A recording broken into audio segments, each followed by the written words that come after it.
On the set of Ifalonimogba, our PM once said, hello, kilo ṣẹlẹ̀. Látẹ̀kọ́ àti expect yẹn wọ́ṣọ now. Oh, yeah.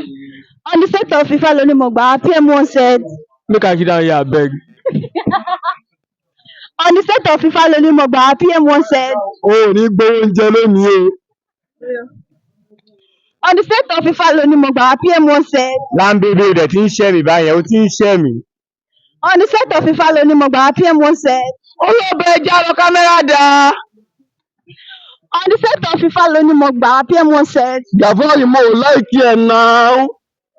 on the set of Ifalonimogba, our PM once said, make up, ẹjọ́. On the set of Ifalonimogba, our PM once said, Ẹ dá wa lé ẹja ṣiṣẹ́ ìkíá, ayáwó ni o. Owó ń jó lọ.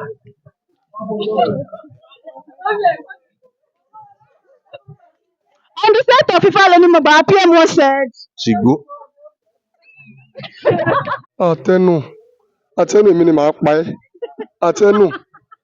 Wàá dẹ̀ rí kọ́ mi, wàá máa kà mí lóhùn. Àtẹnu máa ṣe báyìí, ó dà kiss.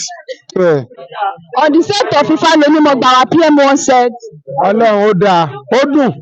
Gbogbo ẹ̀ ló nice, ó burúkú nice. Assistant dey wí pé bàbá. on the set of Ifalonimogba, our PM once said, Gáfóró, ẹ fún mi tí mo máa ń mu. Action bitter. on the set of Ifalonimogba, our PM once said, ẹ jẹ́ á lọ, ọjọ́ ti lọ, ẹ jẹ́ á lọ. On the set of Ifalonimogba, our PM once said, kí ló máa ṣe yín gan-an, ẹ ń pariwo wọ́n ya ṣẹ́ ń bẹ̀ yẹn. On the set of Ifalonimogba, our PM once said,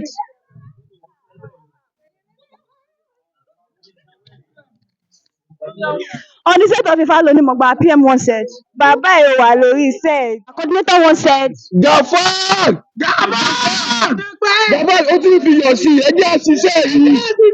Ó yá. on the set of Ifalonimogba, our coordinator once said, Àjí tìrálẹ̀ ọmọ ìyá mi tóbi mo gbé fún ẹ. on the set of Ifalonimogba, our coordinator once said, Olórí Múlẹ̀lú ní ọjọ́ ni. Òrìṣà ẹ̀dájẹ́.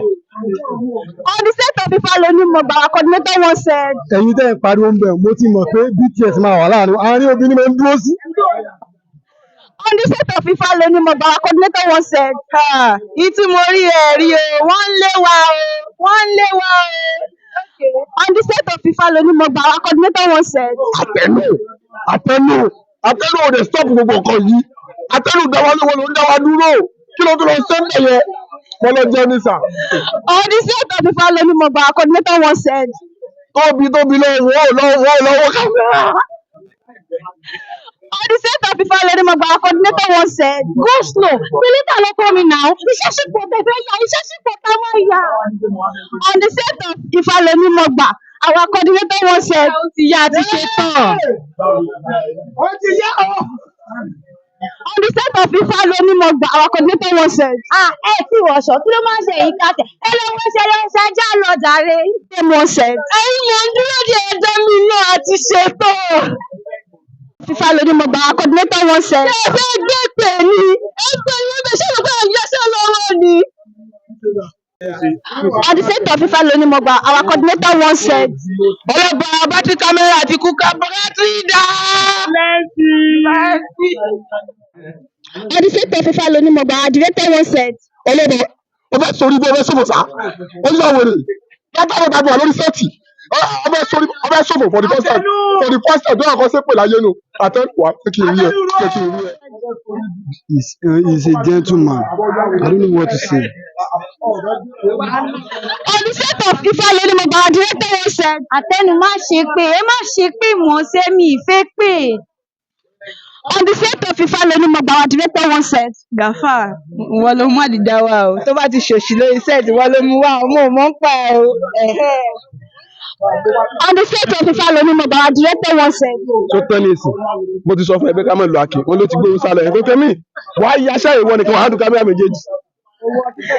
on the set of Ifalonimogba, our director once said, Gàfá ẹ jọ̀ọ́ nítorí ọlọ́mọ ti tan náà kílẹ̀ tó ń ṣe mo mà kú o. Someone said, mo dẹ̀ ń bẹ̀ yín ẹ̀rẹ̀ dákẹ́ tí má ṣépè fún yín níṣẹ́ ni mo ń ṣépè. On the set of Ifalonimogba, our director once said, Àjí! Bí ẹbá bí ẹjẹ́ àṣìṣe ilẹ̀ ń sú ọ́. on the set of Ifalonimogba, our director once said, Fàrúùkù o lè fi mí kọ́ṣẹ́ o, o lè fi mí kọ́ṣẹ́ o. on the set of Ifalonimogba, our director once said, come again. On the set of Ifalonimogba, our director once said, ẹ já lọ, ẹ̀ ń dá mi dúró.